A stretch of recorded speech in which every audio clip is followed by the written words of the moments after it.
G'day guys, this video is about getting the sawmill started in its construction. First stage is to have the base constructed, and we're doing that where we mainly live, in this state, and what we call a staging area. It's our bitumised driveway. It's nice and level, so it's a surface we can put all these sections for the base together. Once we've got them all joined and nicely plumb and level, we're going to move the whole thing right up to the homestead and have it planted in the ground, each 5 sections, centre section first and then the other sections joined onto that, so we end up with a parallel rail system with about 4 foot of the 6x4s planted in the ground with concrete to keep them fixed. So it is a lot of work in having this done, but it is important because it is the firm base for the actual sawmill to operate in a true and level area. So let's get on with it. We'll bring out each part together, have it all fitted together, make sure it's all true and level and plumb, and then we'll go from there. Share a glimpse through our lens as we create a sustainable farm, handcraft our home from the forest, and share with you our successes and failures. Welcome to the Old North Homestead.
Now there's 5 sections like this being built with the brackets for the rails that the sawmill rails take too.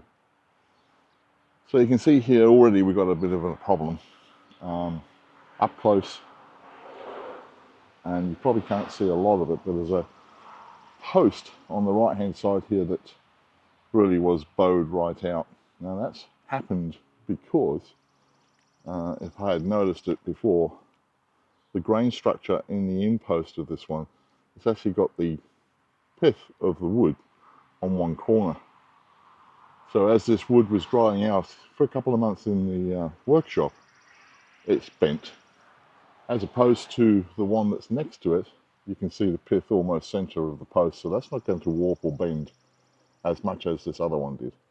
I'm using this one as a straight edge to pull in the one that's bent by using these clamps up and down this leg.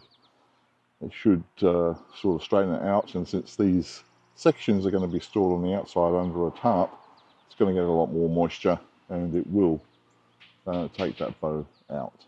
You can see pretty closely here, I tried to replace this post, but all of those galvanized screws snapped right off, as you can see here. And that's because the wood has dried out and it's clamped around these screws very, very tight. So the drill just snapped the heads off pretty well straight. So both sides of this has now got new screws, and the remaining screws of what's below the surface of that 10x2 are buried deep in the wood, so the whole thing will hold pretty well straight. But it's a bit of a shame that we had to waste all those screws, and of course now we've got the problem of straightening out this piece of wood.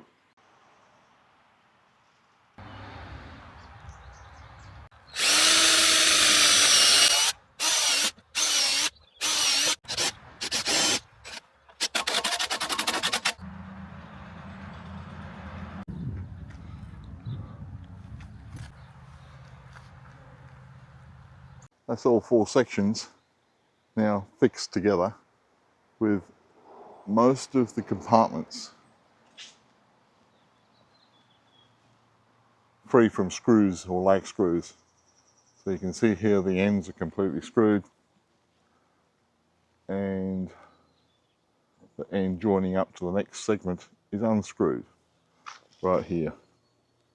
So this can be just pulled off, as could the next segment right here, pulled off, and the end segment pulled off. Each segment's got a number, 1 to 4, and so the whole thing can be put together on site up at the homestead. Now, as you can see, it's really heavy all together, but each segment is not as heavy. But I'm still going to need some sort of a tripod chain contraption to lift these into the holes. It's going to be bored through with the hole borer and fill the holes with concrete so it sets solid. We'll see when we get up into the homestead. After some research, decided on the Predator from Harbour Freight, an auger powerhead, 6-inch diameter bit comes with it. I bought the 8-inch, hopefully to get the posts put in for the SawMill. So I'm going to unpack this. Not really going to video record the unpacking, not really into unpacking. We'll get it out, put it on the tabletop, see what we got. There's the unboxing. I've got to say, it's pretty well quality made. I did go for the optional extras, an 8-inch auger, comes with a 7-inch and a 2-foot or 18-inch I should say, extension. I guess for a better word, it's a shaft, extension shaft. Because we're going down 4 feet, and this is exactly 4 feet. We're about short of about 3 inches here. So we're going to do a 6-inch hole bore, and then I'll swap over to the 8-inch auger to finish off to the depth of the 4x6s. Really wanted to go to a 12-inch, but I'm thinking that's probably a bit overkill. And the real concern, I guess, is to avoid any rocks and branches under the ground. That's something we're going to have to meet with one of this particular model. Now, I did my research on YouTube University for this. It's a probably one of the best priced and quality boring devices that you can get, gasoline powered. I did shy away from the battery powered ones. I thought that's not going to be a bit underrated, so I've gone with the 2-stroke 50-to-1 mix fuel. They do give you a few little extras, mandatory manual instructions and a little tool bag, which is quite handy and nifty, and they give you a fuel mixing container, which probably won't be doing that. I'll just buy the 50-to-1 mix with no ethylene content, which is something they recommend. So we're going to get this running at the moment, get it up to the property, get it running, and let's make some holes.